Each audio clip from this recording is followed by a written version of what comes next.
Office पर किसे मिली bumper opening? तो किसका हुआ डब्बा गुल? बी टाउन की दुनिया से एंटरटेनमेंट का फुल डोज देखिए रोजाना मूवी मिर्च मसाला दोपहर 2:30 बजे सिर्फ चैनल 1 पर। सियासत के तैयारों से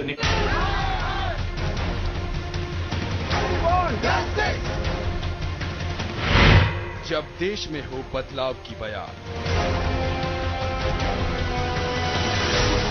जब कटघरे में हो सरकार, जब लोकतंत्र पर हो संकट और जनता मांगे अधिकार, तो करनी होगी देश की बात। देखिए रविवार शाम 7 बजे और रात 10:30 बजे सिर्फ चैनल 1 पर। सियासत के तैयारों से निकला मुद्दा हो,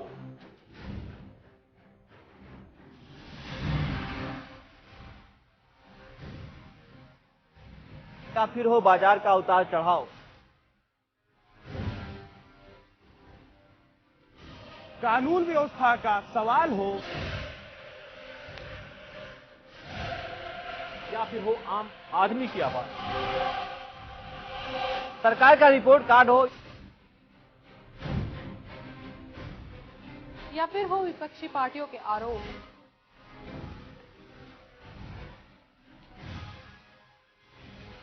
उत्तर प्रदेश की हर खबर पे रहेगी हमारी पैनी नजर।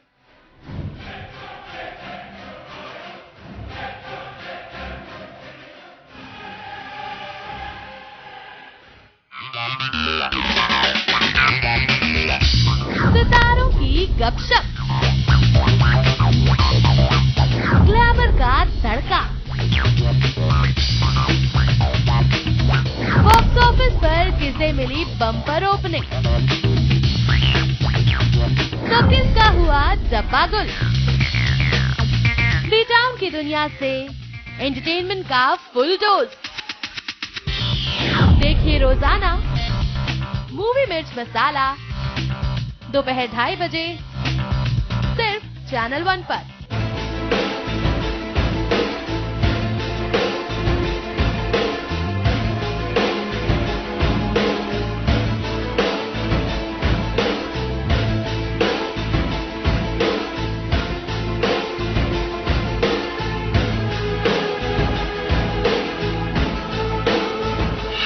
देखिए खास बात ब्रजमोहन सिंह के साथ हर रविवार शाम 6 बजे सिर्फ चैनल 1 न्यूज पर।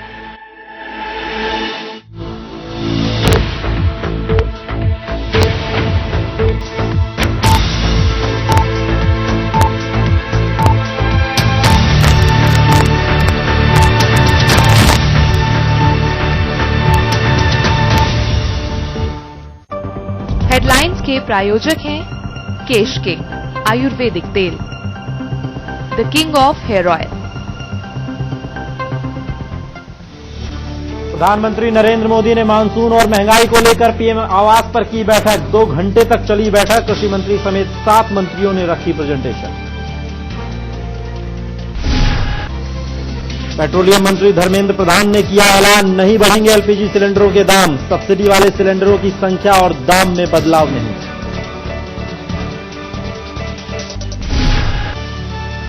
चुनाव से पहले महाराष्ट्र सरकार ने खेला मराठी कार्ड। मराठियों को 20% आरक्षण देने की तैयारी। 21 जून के बाद सरकार कर सकती है ऐलान। फर्जी एलडीसी मामले में सीबीआई की जांच तेज। 3 मौजूदा और 3 पूर्व राज्यसभा सांसदों के खिलाफ मुकदमा दर्ज। फर्जी हवाई टिकट और बोर्डिंग पास दिखाकर एलटीसी क्लेम करने का आरोप।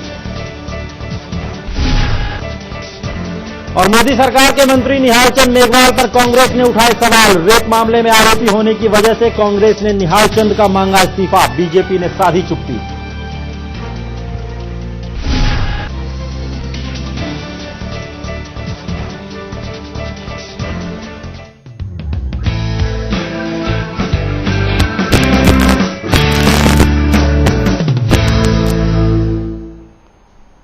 नमस्कार, मैं हूं कुमार राकेश और न्यूज लाइन में आपका स्वागत है। आज हम चर्चा करेंगे प्रधानमंत्री नरेंद्र मोदी की विदेश नीति की। मोदी ने सत्ता संभालने से पहले ही अपनी विदेश नीति के बारे में पूरी दुनिया को संकेत दे दिए थे और अब उन्होंने इस नीति पर अमल करने की तैयारी भी शुरू कर दी है। अगले 6 महीने का खाका तैयार कर लिया गया है और किस देश के साथ कैसे आगे बढ़ना है इसकी रणनीति तैयार कर ली गई है। यह कहा जा सकता है कि पिछली सरकार की विदेश नीति के मुकाबले प्रधानमंत्री नरेंद्र मोदी की विदेश नीति कुछ अलग होगी।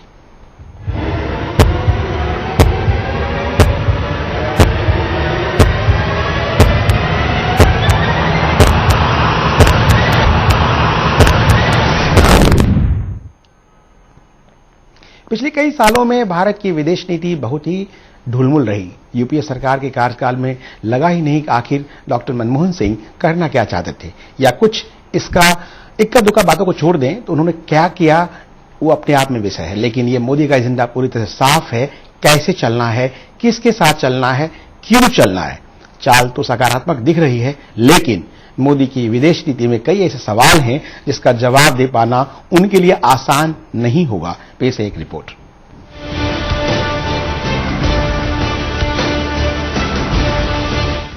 मोदी की विदेश नीति। 6 महीने 6 बड़े दौरे। क्या बढ़ेगा भारत का दबदबा? देश में कामयाबी का झंडा गाड़ने के बाद अब हिंदुस्तान का शहंशाह विश्व भर में अपनी छाप छोड़ने के लिए तैयार है। रणनीति बन चुकी है। प्रधानमंत्री नरेंद्र मोदी पिछले कई सालों से ढुलमुल पड़ी विदेश नीति को रफ्तार देने के लिए कमर कस चुके हैं। शुरुआत जून के आखिरी हफ्ते में भूटान के दौरे से की जाएगी। विदेश नीति को पटरी पर लाने के लिए मोदी अगले 6 महीने के भीतर 6 देशों का दौरा करेंगे। जून के आखिरी हफ्ते में मोदी भूटान जाएंगे। जुलाई में मोदी का जापान दौरा होगा। सितंबर में आखिरी हफ्ते में जा सकते हैं अमेरिका। अक्टूबर में आसियान शिखर सम्मेलन और म्यांमार का दौरा। नवंबर में ऑस्ट्रेलिया में G20 शिखर सम्मेलन में शिरकत। पद संभालने से पहले ही प्रधानमंत्री नरेंद्र मोदी ने पहले पाकिस्तान सहित सार्क देशों को शपथ ग्रहण समारोह का न्योता भेजा। सभी को भौचक्का कर दिया। अब प्रधानमंत्री ने साफ कर दिया है कि भारत को और ताकतवर बनाने और अच्छे दिन लाने के लिए हर देश को साथ लेकर चलेंगे, फिर चाहे पड़ोसी छोटा देश नेपाल हो या फिर अमेरिका। यही वजह है कि जब नवंबर में मोदी नेपाल दौरे पर जाएंगे तो पिछले 13 सालों में पहला मौका होगा जब भारत का कोई प्रधानमंत्री नेपाल जाएगा। प्रशासन को चाक चौबंद और दुरुस्त करने की तरह मोदी ने विदेश नीति के मामले में भी शुरुआत को सकारात्मक किया है। लेकिन सवाल यहाँ भी बहुत गंभीर है। पाकिस्तान की नापाक हरकतों से कैसे निपटेंगे मोदी? क्या चीन पर भरोसा करना सही होगा? श्रीलंका का भरोसा फिर से लौटेगा? विदेशी दौरों में रूस का कार्यक्रम क्यों नहीं? विश्व के बहुत तेजी से बदल रहे हालात के बीच ये सवाल बहुत ही ज्यादा अहम है। अमेरिका अब पहले जैसा ताकतवर अमेरिका नहीं रहा, तो चीन से सैन्य क्षमता और विकास के मोर्चे पर मिल रही बड़ी चुनौती वास्तव में एक चिंता का विषय है। वहीं रूस के साथ फीके पड़ रहे रिश्तों में पहले जैसी मिठास फिर से लाने की चुनौती है। कुल मिलाकर जिन हालात में मोदी को ताज मिला है, उनसे प्रधानमंत्री नरेंद्र मोदी की चुनौती कहीं ज्यादा बढ़ गई है। पूरे देश की नजरें प्रधानमंत्री पर लगी है। विदेश नीति के मसले पर शुरुआत पॉजिटिव हुई है, लेकिन इसके रिजल्ट्स कितने पॉजिटिव रहते हैं और हिंदुस्तान के लिए मोदी अगले 6 महीने में क्या बटोर पाते हैं, ये देखने वाली बात होगी। Manish Sharma, channel news. आपने देखा कि मोदी जी की विदेश नीति क्या है, कैसे होगी और इसकी दिशा और दशा क्या होगी। उन्होंने एक खाका 26 तारीख को दिया, पिछले जब उन्होंने टेक ओवर किया एज ए प्रधानमंत्री देश के, तो उन्होंने सार्क देशों के सभी नेताओं को आमंत्रित किया था। फोकस पाकिस्तान रहा। आज हम तमाम मसलों पर चर्चा करेंगे, कैसी होगी विदेश नीति, कैसी थी, कैसी होनी चाहिए। हमारे साथ मौजूद हैं अमित शर्मा जी, कांग्रेस के प्रवक्ता हैं, दीपिका शर्मा जी भाजपा की प्रवक्ता हैं, सुदेश वर्मा जी वरिष्ठ पत्रकार हैं, लेखक भी हैं और डिबेटिंग इंडिया एक संस्था है, थिंक टैंक, उसके ये प्रेसिडेंट भी हैं। हमारे यूसुफ अंसारी जी हमारे वरिष्ठ सहयोगी जी। तो ये इन तमाम मुद्दों पर हम चर्चा शुरुआत करते हैं दीपिका जी से कि मोदी जी की विदेश नीति कैसी, कितनी आशान्वित हैं आप, खास करके उन्होंने राष्ट्रपति के अभिभाषण में जो जिक्र हुआ भारत और चीन का, और चीन के बारे में उन्होंने कहा कि चीन बूढ़ा हो गया है। देखिए राकेश साहब, ऐसा है जहां तक नरेंद्र मोदी जी की विदेश नीति है, इस तरीके से उन्होंने चुनावी भाषणों में ये बात कही कि हमारी विदेश नीति में सबसे बड़ी और सबसे अहम बात ये रहेगी कि भारत का इंटरेस्ट फर्स्ट एंड फॉरमोस्ट रहेगा और भारत की गरिमा को कहीं पे भी कॉम्प्रोमाइज नहीं किया जाएगा। बहुत वक्त से यूपीए सरकार के अंडर और खास तौर पे जैसे उसका सेकेंड टर्म बढ़ा यूपीए सरकार का, तो पूरे अंतर्राष्ट्रीय माहौल एक भारत के प्रति ऐसा बना जहां यूपीए का पहला माहौल ठीक था, यूपीए ठीक था जी, यूपीए रिलेटिवली ठीक था, to the credit of doctor Manmohan Singh मैं कहना चाहूंगी। परंतु यूपीए का जो सेकंड टर्म हुआ उसमें कहीं ना कहीं पे जिस प्रकार से भारत की जो इकोनॉमिक स्ट्रेंथ है वो गिरी, जिस प्रकार से करप्शन स्कैंडल सामने आए, जिस प्रकार से भारत की डिफेंस फोर्सेस का जो जो हौसला है वो गिरा, पूरे अंतर्राष्ट्रीय लेवल पे भारत एज अ कंट्री जो है उसकी गरिमा और उसका गौरव निश्चित रूप से कम हुआ, क्योंकि कहीं ना कहीं पे हमारे जो इमीडिएट नेबरहुड भी था उसके अंदर भी इतनी हिम्मत आ गई थी कि वो हमको आंखें दिखा सके। या आपने जैसे देखा कि चीन के इंकर्जन हो लद्दाख के अंदर, जिस प्रकार से पाकिस्तान ने अनेकानेक हमले किए भारत के ऊपर, और जिस प्रकार से श्रीलंका ने अपने तेवर बदले भारत के प्रति। नहीं, आपको लगता है कि जो सारे तेवर हैं ठीक है वो दिखा 26 तारीख को जब उन्होंने टेक ओवर किया। अमित जी ये कह रहे हैं कि भारत की छवि पूरी मतलब से खराब हो गई थी और एक कहा जाए उसे आदर्शवाद की स्थिति नहीं थी, मनमोहन सिंह ने सारा गड़बड़ किया।